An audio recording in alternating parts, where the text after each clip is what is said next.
Selamat malam, Pak Edi dan teman-teman semuanya.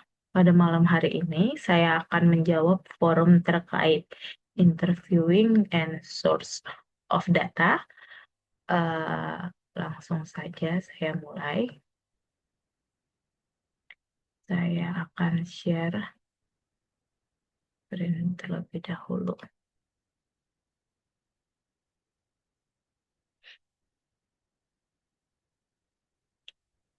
Oke, pada kesempatan kali ini,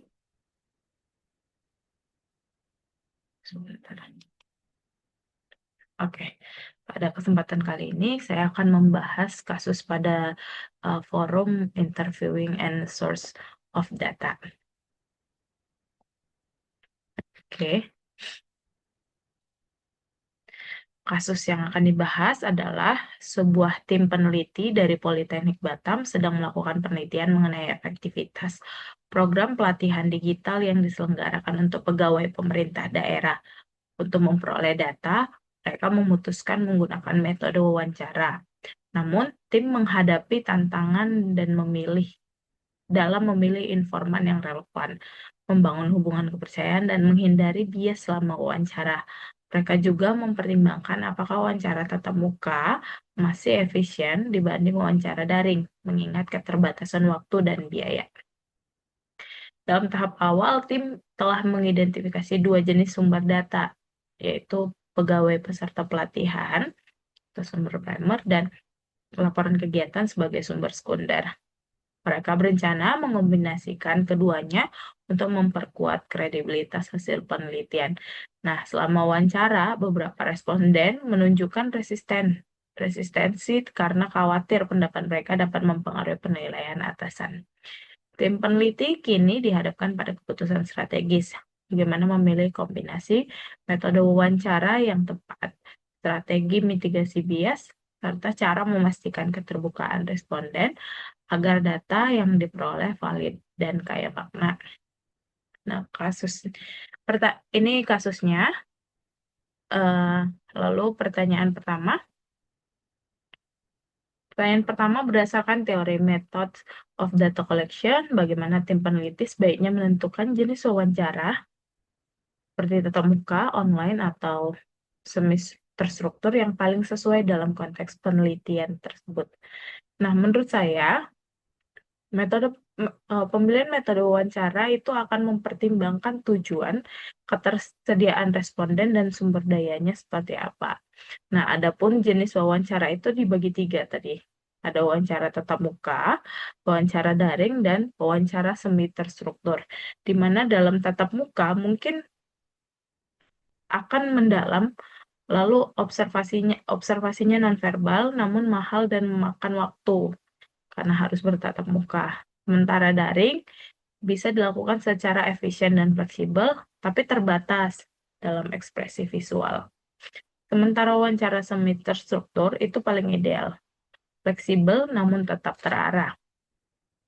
Nah, sehingga dalam konteks ini, jenis wawancara yang paling sesuai adalah kombinasi semi terstruktur, di mana ada tatap mukanya dan daring. Di mana wawancara tatap muka dapat digunakan untuk informan kunci seperti penyelenggara atau pejabat pembuat kebijakan, sedangkan wawancara daring cocok untuk peserta pelatihan yang tersebar di berbagai lokasi, sehingga efisien namun tetap mendalam. Jadi, menggunakan kombinasi ya, dalam hal tatap muka dan daring. Untuk pertanyaan nomor 2, jelaskan bagaimana prinsip triangulasi data antara sumber primer dan sekunder dapat meningkatkan kredibilitas penelitian. Menurut saya, prinsip triangulasi data berfungsi untuk meningkatkan kredibilitas dan validitas hasil penelitian dengan mengombinasikan berbagai sumber data.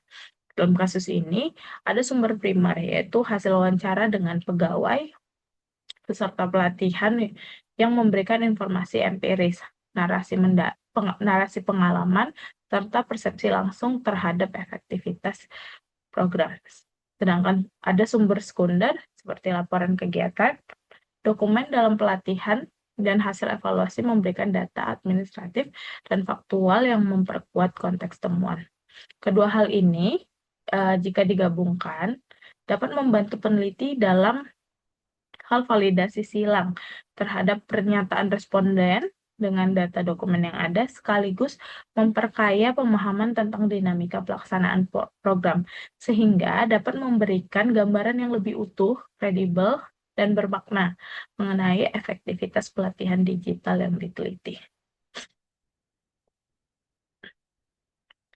Lalu pertanyaan ketiga, apa langkah-langkah yang dapat dilakukan oleh tim untuk mengurangi bias dan meningkatkan kepercayaan responden selama proses wawancara?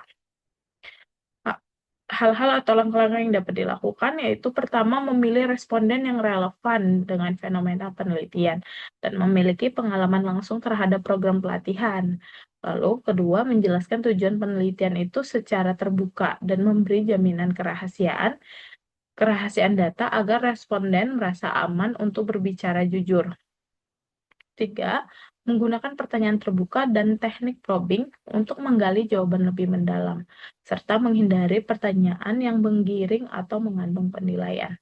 Lalu, menurut saya yang terakhir, mengonfirmasi kembali hasil interpretasi kepada responden atau membership. Demikian jawaban dari saya atas kasus ini.